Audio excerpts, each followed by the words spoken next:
Amém. A mensagem já vai ser projetada aqui, os slides. Eu gostaria de... Seria interessante se todo mundo marcasse, anotasse, né, pode usar o seu celular ali e para as anotações, o que a gente vai falar aqui, porque, primeiro, que é importante porque é a palavra de Deus. Segundo, porque é um estudo. Eu quero falar sobre porque eu acredito, ou o que eu penso sobre a volta de Jesus, e seis razões porque eu acredito que o arrebatamento da igreja, ou acredito no arrebatamento da igreja. Eu deixei uma sugestão para você ali, para fazer as suas anotações, porque se a gente confiar na cabeça, a gente esquece. Se você não marca, se você não anota, eu tenho um grupo no WhatsApp, um grupo que está só eu e a minha esposa, o nome do grupo é Anotações. Então, tudo que a gente quer anotar, para não esquecer, a gente posta ali. Então, ela sabe e eu sei. E fica ali salvo. Então, é interessante que você anote, é interessante que você marque. Eu quero pensar com você sobre o que é o arrebatamento da igreja, ou melhor, por que eu acredito que o arrebatamento da igreja, ele, de fato, vai acontecer. A gente não sabe quando isso vai acontecer, mas a Bíblia diz que ele vai acontecer. Algumas pessoas criticam o fato de você usar um momento como esse, o atual cenário que a gente está vivendo, para falar sobre a volta de Jesus. É muito cômodo você falar sobre a volta de Jesus num cenário como a gente está vivendo. Na verdade, essa mensagem sobre a volta de Jesus, ela sempre tem que ser pregada. A igreja nunca pode parar de anunciar a volta de Jesus. Como é que isso vai acontecer? Quando você lê o livro do Apocalipse, está escrito ali no capítulo de número 1, que é bem-aventurado aqueles que leem e ouvem as palavras que estão contidas naquele livro. Então, se é bem-aventurado, é porque é para você entender, é para você ler. É claro que o assunto, ele não é fácil de compreender, mas vai do seu esforço, do quanto você busca, do quanto você quer realmente entender. O problema que eu acredito que as pessoas têm quanto a esse assunto, a volta de Jesus, o termo técnico é escatologia, tá? Escato, fim, logia, estudo das últimas coisas. Eu acredito que as pessoas têm um certo cuidado, uma ressalva com esse tema, porque as pessoas amam muito essa terra e elas não querem ir embora daqui, aqui está muito bom, aqui está tudo maravilhoso, e esse cenário que nós estamos vivendo, eu acredito que ele vem para mostrar para a gente que aqui não é tão bom assim, tá? Que Deus tem algo muito melhor preparado para nós, e nós acreditamos que Ele vai voltar, quer durante a nossa vida, ou através da morte, porque todos nós vamos morrer, mas nós acreditamos que Ele vai voltar, para buscar a igreja coletivamente, ou individualmente para cada um de nós, no dia da nossa morte. Mas chegará o dia em que Ele virá, para buscar o povo coletivamente, aqueles que estão vivos, e ressuscitar os que estão mortos, para juntos estarmos com Ele, durante o período que vai acontecer aqui na terra, a grande tribulação, o período de 7 anos, também conhecido como a 70ª semana de Daniel, ou angústia de Jacó, o termo da grande, que também se refere à grande tribulação, mas vamos chamar aí de grande tribulação, para você entender melhor. Porque eu acredito que a igreja não passará por esse período de grande tribulação, esses 7 anos, que o mundo vai viver um período de paz, uma falsa paz, 3 anos e meio, e mais 3 anos e meio, onde o anticristo vai se mostrar de fato quem ele é, e vai perseguir Israel e todos aqueles que se levantarem contra o reino, a autoridade do anticristo. Então, esses 7 anos, a igreja não passará aqui, segundo a corrente escatológica que eu acredito, chamada de dispensacionalismo. Você não precisa decorar esses termos, tá? Eu só quero que você saiba que o negócio é bem mais profundo do que aquilo que você imagina que sabe. Então, eu vou usar aqui termos simples para que você possa entender. Por que eu acredito que a igreja não estará aqui nesse período de 7 anos? Você vai acompanhar aqui nos slides. E a primeira razão é que em Apocalipse, no capítulo 4 e o versículo 1, João, após receber a revelação para as 7 igrejas, que está ali no capítulo 1, capítulo 2 e capítulo 3 do Apocalipse, ele é levado pelo Espírito para o céu. No capítulo 4 e o versículo 1, diz que ele vê uma porta aberta no céu e ele é levado para lá. No slide aqui vai aparecer para você o texto, Apocalipse capítulo 4, e o versículo 1 diz assim: Então, quando olhei, vi uma porta aberta no céu, e a mesma voz que eu tinha ouvido antes falou comigo, como um toque de trombeta. A voz disse: Suba para cá, e eu lhe mostrarei o que acontecerá depois dessas coisas.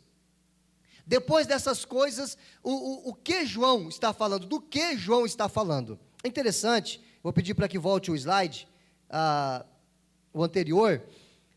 A igreja, ela aparece no capítulo 1, no capítulo 2, no capítulo 3 do Apocalipse.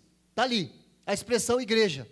Depois, no capítulo 4, onde João ele é levado aos céus, a palavra igreja não aparece mais.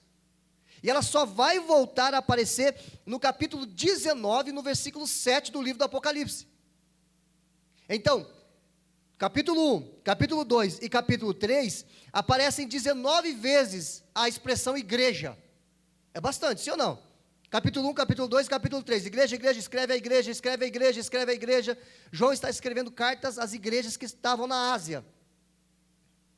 E no capítulo 4, ele tem esse arrebatamento, ele vai aos céus, e a partir dali, então, a expressão é, depois dessas coisas, que coisas? Depois do capítulo 1, 2 e 3.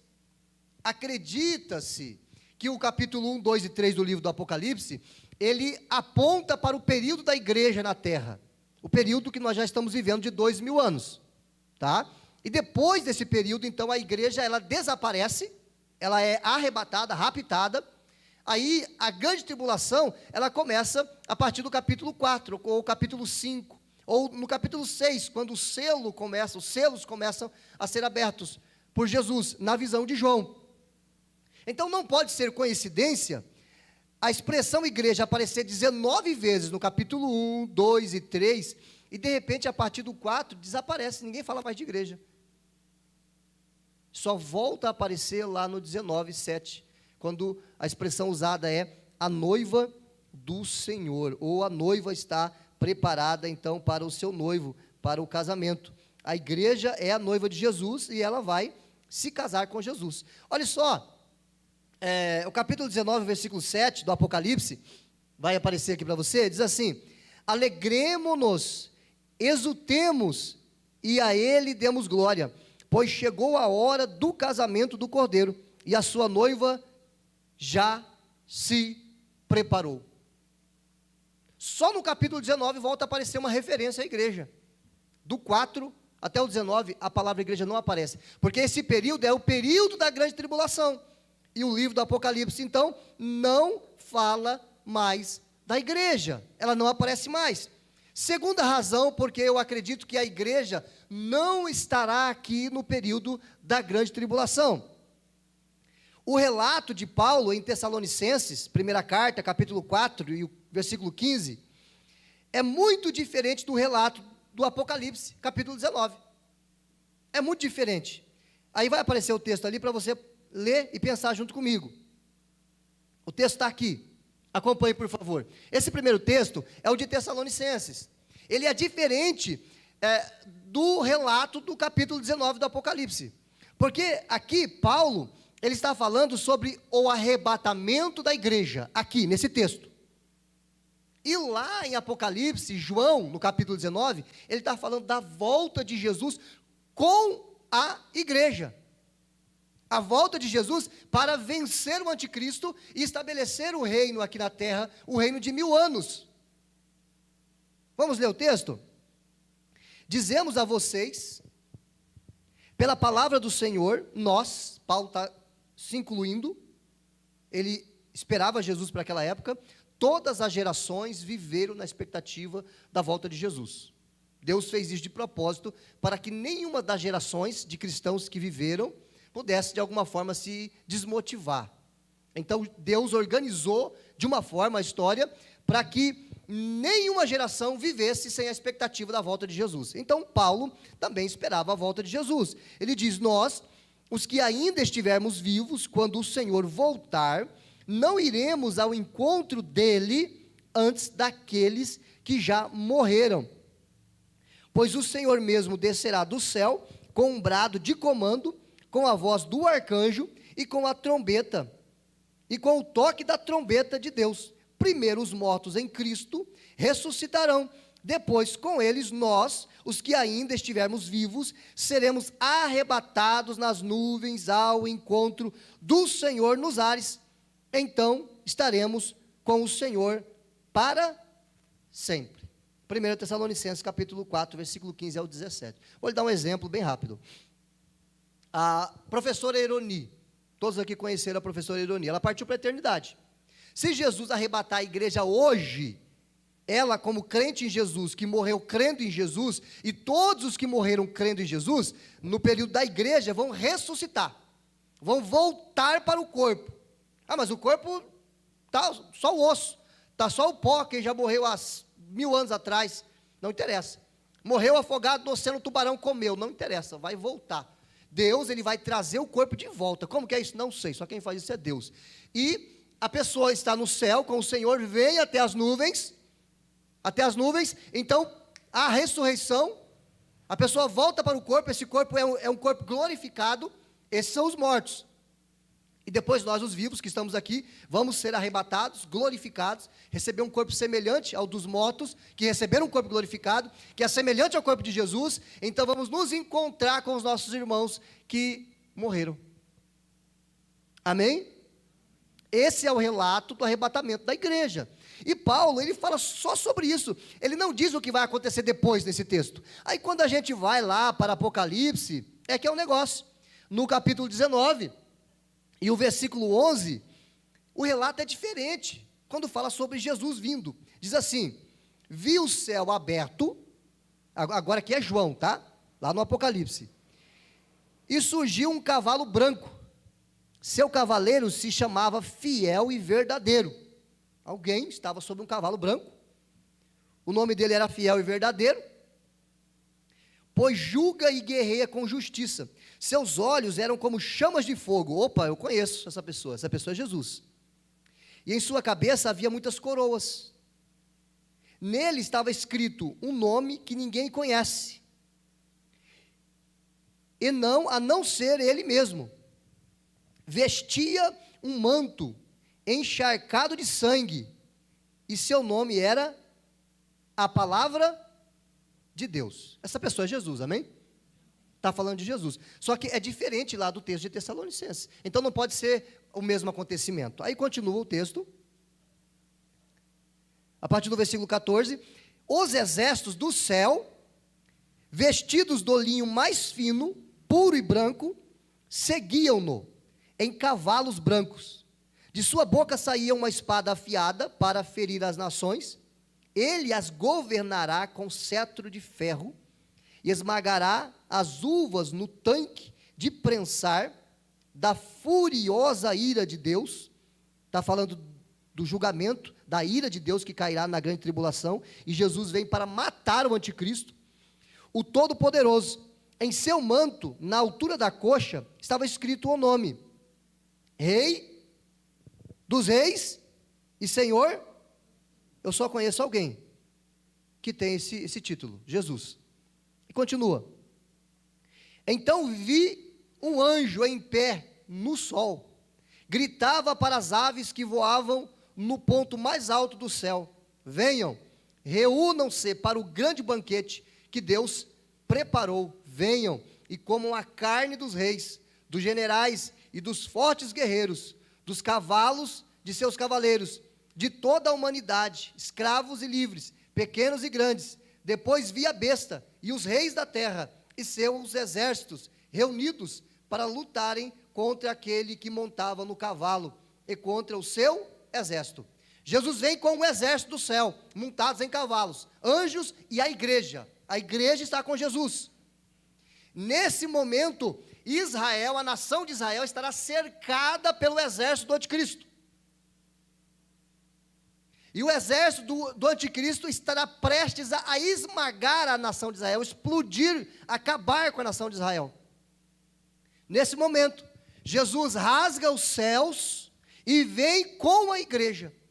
A Bíblia diz em Zacarias que ele vem sobre o Monte das Oliveiras, e ele coloca os seus pés ali, e ele vence o anticristo, ele mata o anticristo, ele prende o anticristo, ele aniquila os exércitos do anticristo. Por isso que o convite para as aves do céu comerem as carnes daquela matança, daquela guerra. Jesus não terá que pelejar, ele vencerá com a espada que sai da sua boca, ou seja, a sua palavra. Ele vai dizer apenas uma palavra: morram. E pronto. Ele terá vencido o exército do anticristo. Esse relato é diferente do relato de Tessalonicenses. Porque em Tessalonicenses, Paulo está falando do arrebatamento. Aqui, já é 7 anos depois do arrebatamento, aonde Jesus vem com a igreja, que passou 7 anos com ele na glória. E para a gente vai ser uma eternidade, porque um dia é como 1000 anos é como um dia para Deus, então a gente vai curtir esse tempo lá com Jesus.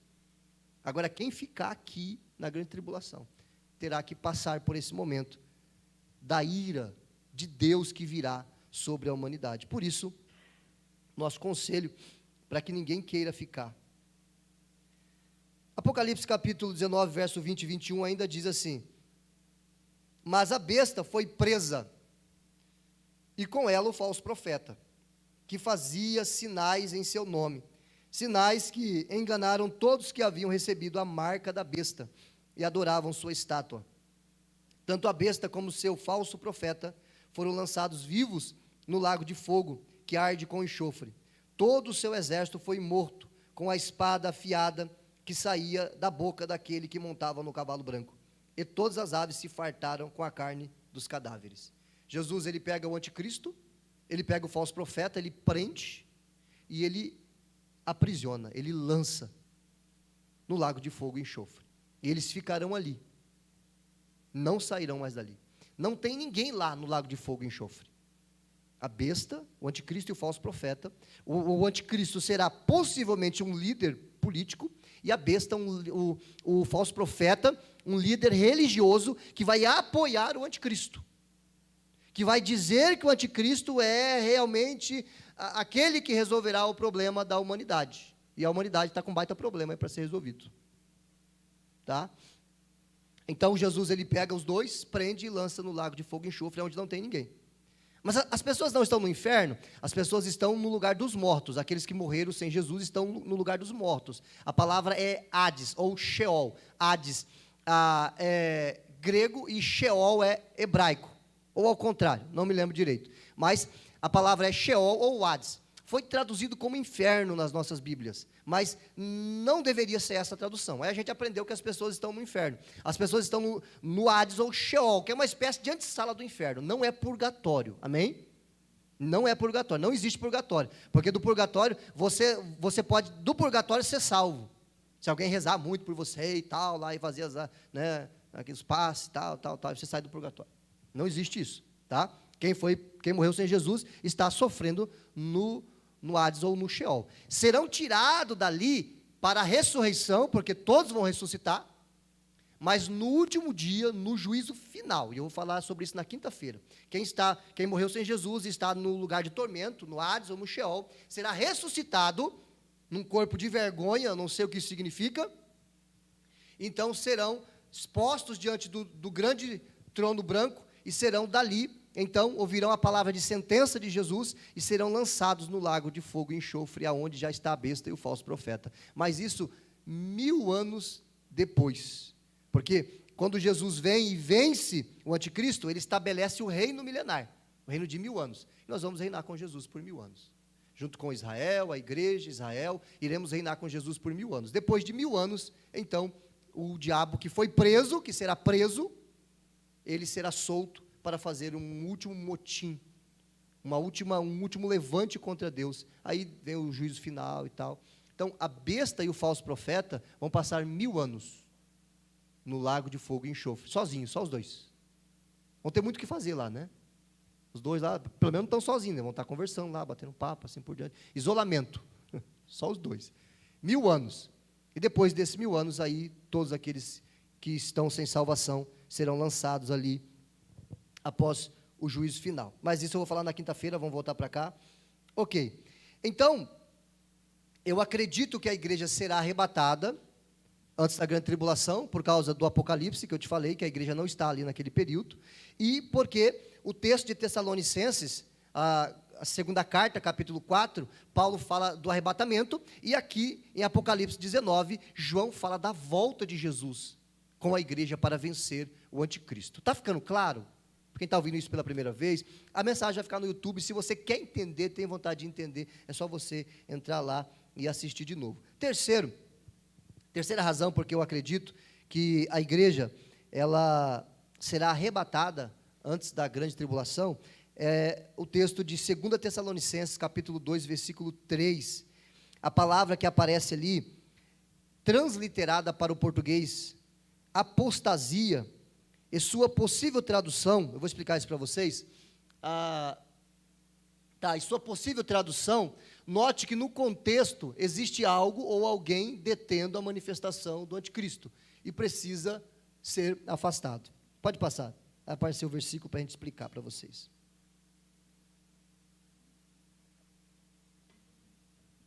Eu não vou ler, porque não vai dar tempo, mas olha só, Paulo aqui está respondendo uma pergunta, ou resolvendo uma situação doutrinária que estava acontecendo na igreja de Tessalônica, no capítulo 2.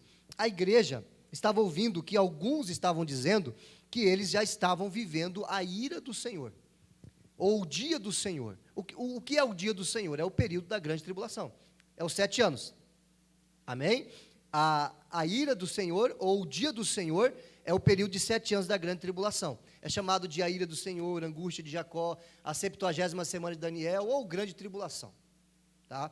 Então, alguns estavam acreditando que eles já estavam vivendo a grande tribulação. E Paulo, ele vai dizer que não, que isso não estava acontecendo, porque antes do dia, do grande e terrível dia do Senhor, tem que acontecer duas coisas. A primeira ele chama de apostasia. Apostasia. O encontro do Senhor nos ares, ele deixa abalar, deixa eu ver aqui aqui embaixo. Surja a rebelião e venha o homem da perversidade. Então, duas coisas precisam acontecer antes da grande tribulação. Agora aqui, o problema está nessa palavra aqui, ó, que na minha versão, na NVT, ela aparece como rebelião. Em algumas Bíblias aparece apostasia.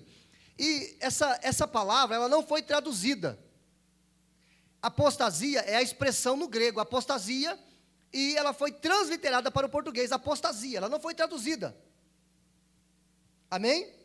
Ela não foi traduzida, porque ela deveria ser traduzida para a palavra equivalente na língua que está sendo traduzida, no português, por exemplo. Apostasia deveria ser traduzido. O que significa apostasia? O que é apostasia no grego? Apostasia no grego pode ser isso, isso, isso. Então, qual é a palavra correspondente no português? Essa, então vamos traduzir. Mas os tradutores não fizeram isso. Eles transliteraram a palavra. O que é transliterar a palavra? É você pegar as letras, vamos usar o português aqui, do português, que vão dar o som, o sentido, a fonética dessa expressão, apostasia. Aí eles fizeram isso. Pegaram ali, né, as letras gregas e colocaram, então, substituíram pelas letras do idioma que estava sendo traduzido.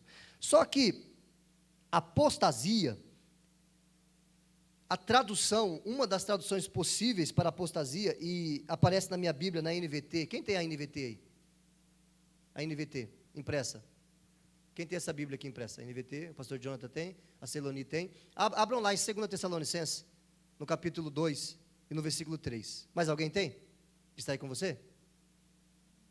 Eu amei essa Bíblia, primeiro, porque a tradução dela é muito boa. Segundo, porque apesar de aparecer a palavra rebelião como a tradução de apostasia, ele nos dá, o tradutor nos dá, uma outra possibilidade de tradução. E aparece aqui, em 2 Tessalonicenses, no capítulo 2 e no versículo de número 3. Quem está com a Bíblia aí, NVT? E achou? Achou? Ok. Aparece a palavra rebelião, em cima da palavra tem uma letra. Qual é a letra? Pode falar, pastor Jonathan. Não tem uma letrinha pequenininha em cima da palavra rebelião? B, certo? Agora você pega esse B e você vai lá no rodapé e você vê duas palavras que podem ser a tradução dessa palavra apostasia. E aparece aqui afastamento ou partida. Amém? Então, uma possível tradução, e eu acredito que essa é a tradução correta para essa expressão, antes que surja a rebelião ou a apostasia, é afastamento ou partida. Porque dentro do contexto aqui dessa passagem, Paulo vai dizer que tem alguma coisa que está impedindo a manifestação do anticristo. Alguma coisa que precisa ser afastada. Vamos lá, vamos passar para o próximo versículo, de número 4. Versículo 4, ele diz assim: ele se exalta, está falando do anticristo, e se oporá, ele se exaltará e se oporá a tudo que o povo chama de Deus, e a todo objeto de culto, e até se sentará no templo de Deus. Lá em Jerusalém o templo vai ter que ser reconstruído, e ele vai fazer um acordo de paz, e ele vai então oportunizar para que os judeus reconstruam o templo.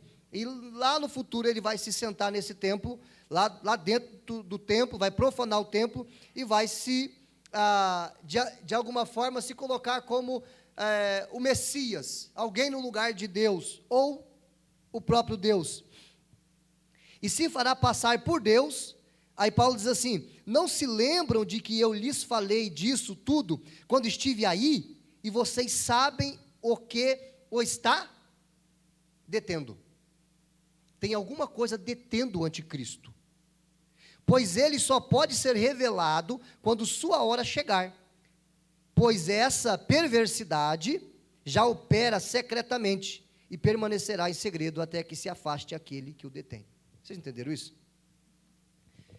A igreja pensava que, segundo alguns estavam ensinando, eles já estavam vivendo a grande tribulação, que é o dia da ira do Senhor, é o dia do Senhor, o período de 7 anos em que Deus vai punir esse mundo por causa dos seus pecados. E Paulo vai dizer: não, não pode. Por quê? Porque duas coisas têm que acontecer. Primeiro, o afastamento, ou a partida, tá? Isso tem que acontecer. Antes do dia do Senhor, tem que acontecer o afastamento de alguma coisa e a manifestação do anticristo. Tá? Essas duas coisas precisam acontecer. Então, ele diz que se alguma coisa precisa ser afastada, por que precisa ser afastada? Porque essa coisa, ou esse alguém, está detendo a manifestação do anticristo.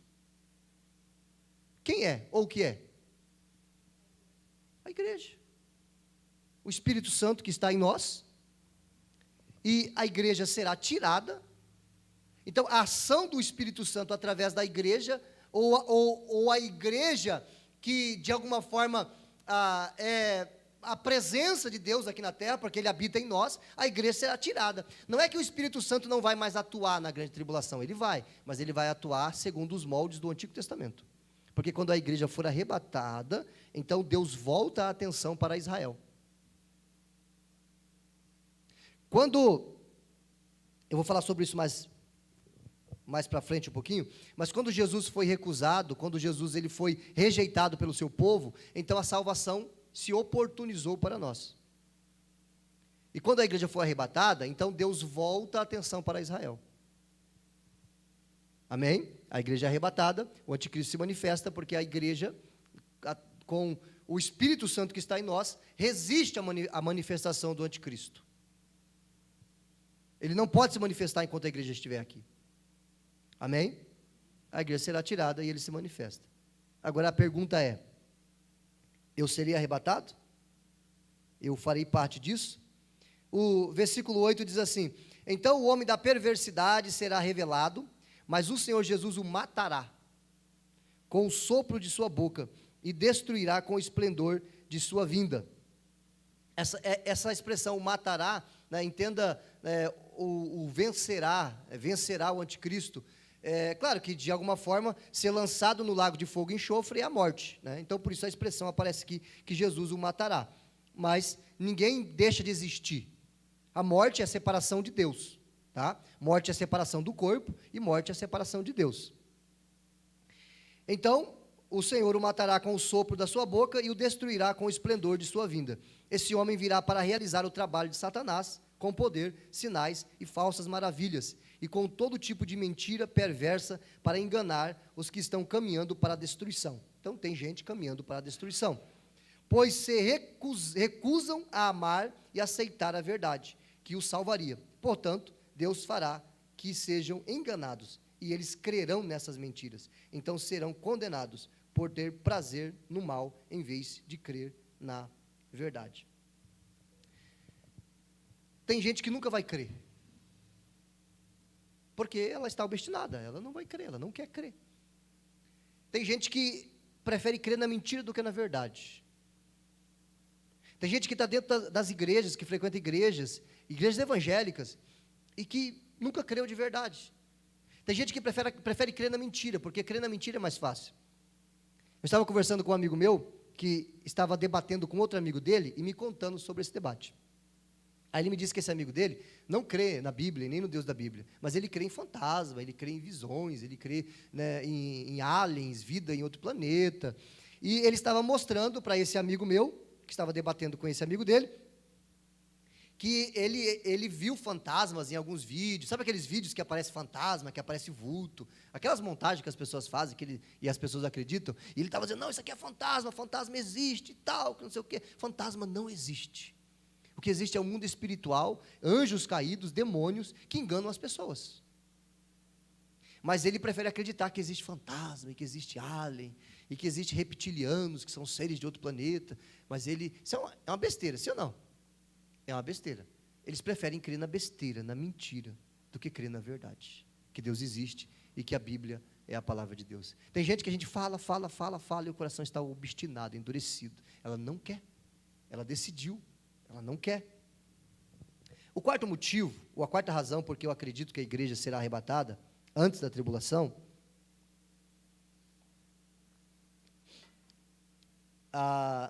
está aqui. Se as 70 semanas de Daniel, e eu já falei isso no culto retrasado, não vou explicar de novo, você vai lá no YouTube e assiste a mensagem, tá? Se você quer saber o que é as 70 semanas de Daniel. Se as 70 semanas de Daniel é o tempo que Deus usaria para restaurar o povo de Daniel e a cidade, o povo de Daniel é os judeus, e a santa cidade é Jerusalém. O povo de Daniel é os judeus, e a santa cidade é Jerusalém. Então, as 70 semanas de Daniel são 490 anos, desde a ordem do rei Artaxerxes para reconstruir Jerusalém, tá? Isso antes de Cristo. E a partir daquela ordem, até o nascimento do Messias, 69 semanas passaram, que são 483 anos. E faltou uma semana, 7 anos, para completar os 490 anos. 70 semanas de 7 anos. 7 vezes 7, quanto é que é? Quem não fugiu da escola, matemática? 49, né? Bota um zerinho ali, 490 anos. Só que, até a vida do Messias, passaram 483 anos. Faltam 7 anos. Israel rejeitou o Messias. Então Deus, deixa eu ver se no próximo slide vai aparecer isso melhor. Pode passar. Passa. Passa. Vai lá. Mais um. Aqui. Bem rapidinho. Vamos lá. Esse período aqui é a dispensação da lei, antes da vinda de Jesus. As 69 semanas dão 483 anos. E ficou faltando uma semana, 7 anos. Tá? Que está aqui. Aqui. Os 7 anos da grande tribulação. Esse período aqui abriu um parêntese quando os judeus rejeitaram Jesus.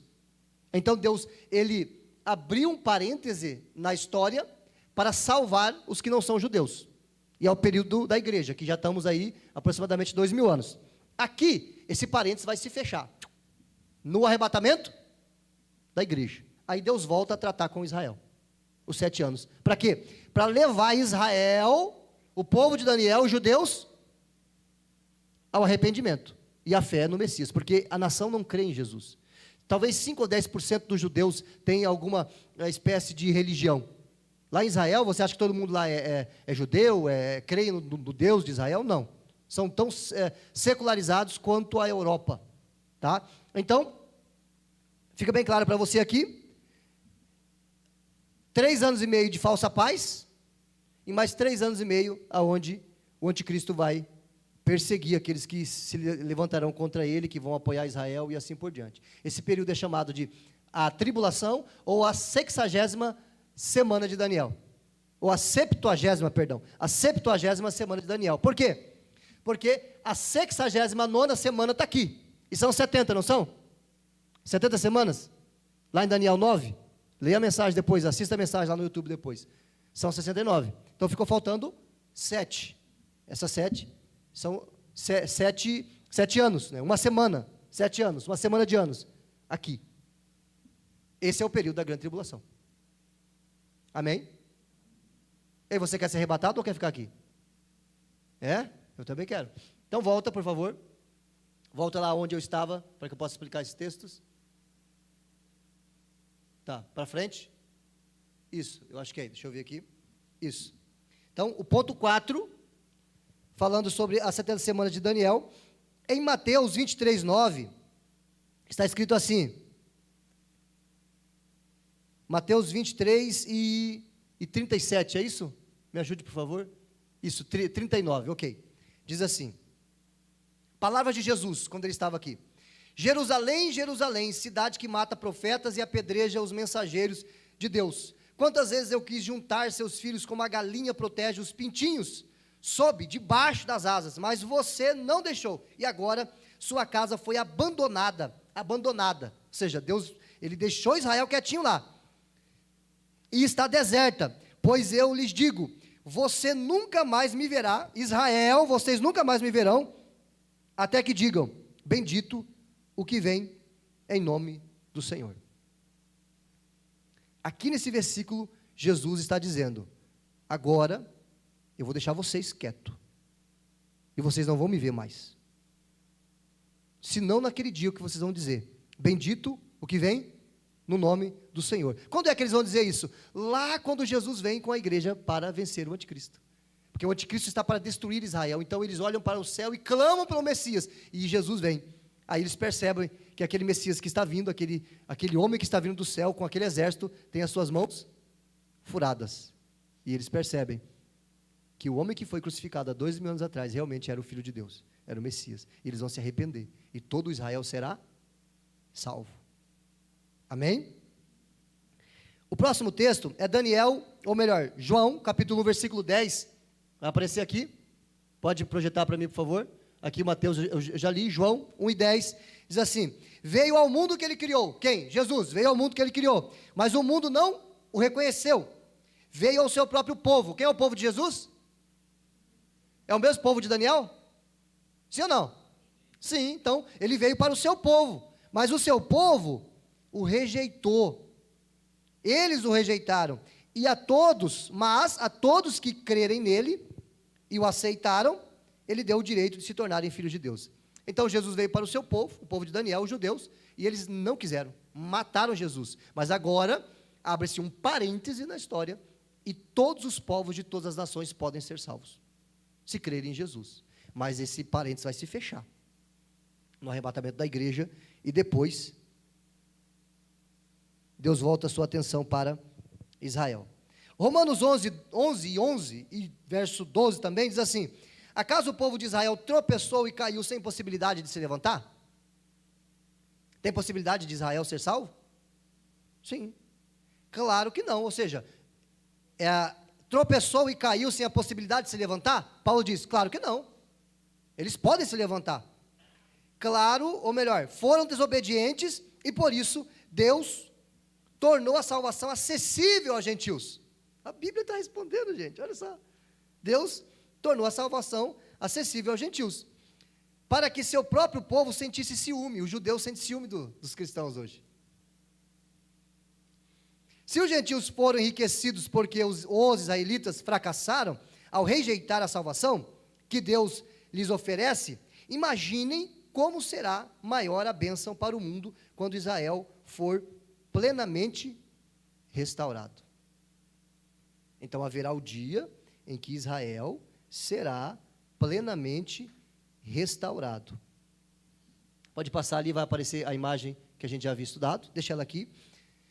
A Bíblia, de uma forma geral, ela está concordando com a compreensão que os dispensacionalistas, que é o termo técnico para quem crê nisso que eu estou ensinando para você, a Bíblia, ela concorda como um todo com essa corrente, com essa interpretação, de que Deus, ele está com a sua atenção voltada para todos os povos, para salvar os gentios, e depois do arrebatamento da igreja, então, ele volta a sua atenção para Israel no período da grande tribulação.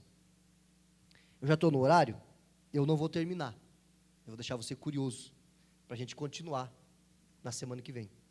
Eu fiquei aqui com 4 pontos apenas, eu tenho mais 2, tá? Passa lá no último slide, por favor, no último slide, aqui. Na quinta-feira, eu iria falar sobre isso aqui. O julgamento das nações, a prisão de Satanás, o início do reino milenar, o papel da igreja no reino, o papel de Israel no reino, a última revolta de Satanás no final dos 1000 anos, o juízo final, o novo céu e a nova terra. Agora, eu vou falar na quinta-feira, eu vou continuar essa mensagem aqui na quinta-feira. E essa aqui vai ficar para o próximo domingo. Tá? A pergunta que eu faço para você, o grupo de louvor pode ficar atento aí para a gente cantar, é se você, tendo entendido isso, qual é a sua posição diante do cenário que a gente está vivendo? Quando é que isso vai acontecer? Eu não sei, eu não estou marcando data. Esses dias chegou algumas pessoas em mim, há uma semana atrás, algumas pessoas, várias na verdade, desesperadas: pastor, não tem mais vela para comprar no mercado, vai ficar 3 dias de escuridão. Quem que viu essa baboseira? Quem viu falar essa baboseira? Vocês viram? Está rolando, rola tudo no YouTube, rola tudo, na internet, no YouTube, no WhatsApp, os vídeos, um passando para o outro. Uma mulher lá nos Estados Unidos, e foi comprovado que esse vídeo foi de 2017, já faz 3 anos que eu estou ouvindo esse negócio de 3 dias de escuridão. Aí, a pessoa que me chamou a atenção, com a abordagem, ela disse assim: pastor, me ajuda a entender isso aqui. Onde é que está na Bíblia que vai ter 3 dias de escuridão? Porque tem uns parentes meus, né, que são de uma igreja tal, aí que estão apavorados, e eles não sabem o que fazer, porque 3 dias de escuridão, meu Deus do céu. Aí eu fui ali no mercado, disse que não tinha mais vela para comprar, porque disse que tinha que comprar vela, né, porque tinha que ter a vela específica, não é qualquer vela, porque os demônios iam estar passando pela rua, né, e não pode sair para fora de casa, né. Aí eu disse para essa pessoa assim: para com isso, por favor, isso é baboseira, isso é besteira, isso é gente que não conhece a Bíblia. Onde é que está escrito na Bíblia isso? Aí passou, foi dia 8, parece, né? Aí eu mandei mensagem para essas pessoas depois: e aí, está escuro aí? Como é que é? Está escuro aí? Tem gente que acredita em besteira, mas não crê na Bíblia. O que a Bíblia está dizendo que vai acontecer, vai acontecer. Teve um outro Zé Mané aí, no YouTube, que marcou a data do arrebatamento da igreja 3 vezes já. Era para acontecer dia 14 de abril, não aconteceu. Era para acontecer 2 anos atrás, não aconteceu. E quantas pessoas marcaram a data da volta de Jesus no decorrer da história e se ferraram? O movimento adventista surgiu com o Miller, que era um batista, saiu da igreja batista, porque ele estava marcando a data da volta de Jesus. Aí, não veio naquele ano.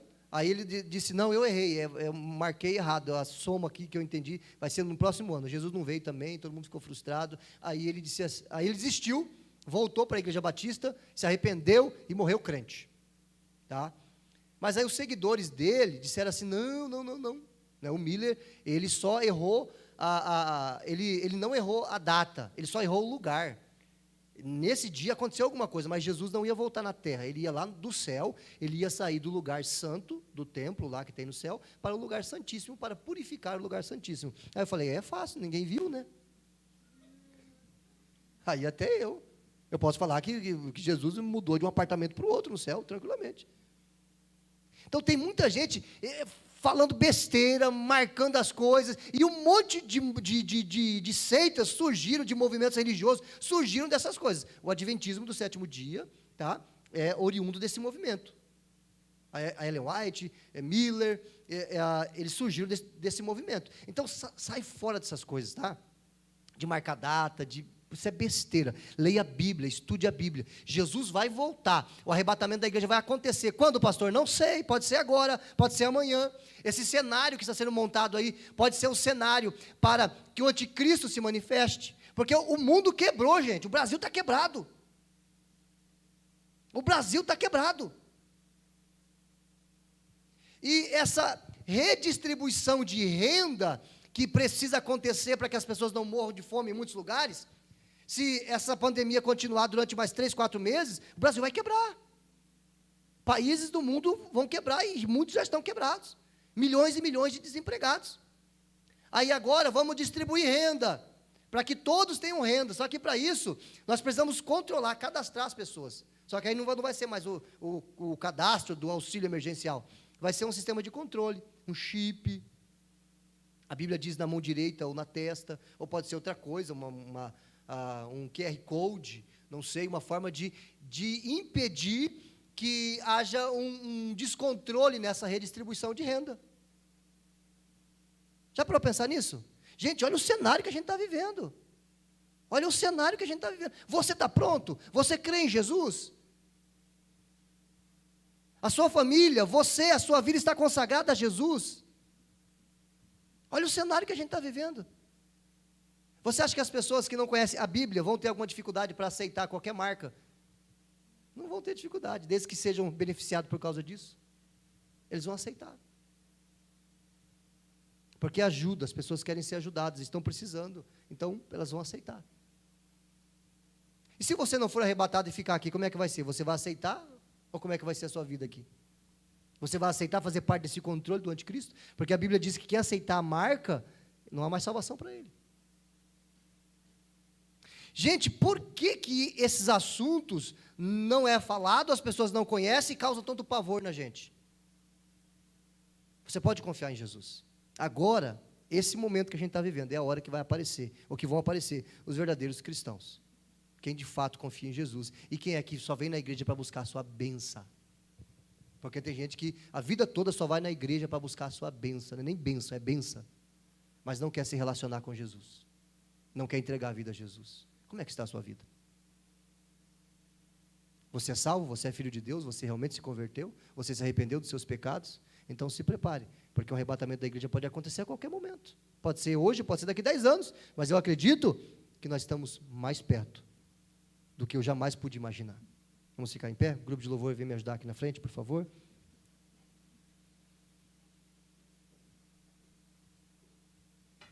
Se você quer saber como eu termino esse sermão, na quinta-feira, nós temos transmissão, será transmitido, se você quiser vir no culto. Eu vou fazer as inscrições, porque eu vi que se deixar por conta, as pessoas ficam meio sem, então vai ter ali a lista de quem vai vir ao culto. Na quinta-feira, se você quiser vir, fique à vontade, se quiser acompanhar pelo Facebook, fique à vontade também, para que você entenda como essa mensagem vai terminar. Tem mais 2 pontos, mais 2 razões, porque eu acredito que a igreja será arrebatada antes da grande tribulação. E no próximo domingo eu vou falar sobre esses pontos que eu mostrei para você aqui. Nós vamos entender melhor como essas coisas vão acontecer. O que será o reino milenar? O que eu vou fazer no reino milenar? O que eu vou fazer no céu? Pastor, será que tem coisa para fazer no céu? Querido, se tem coisa para fazer na terra, você acha que não tem coisa para fazer no céu?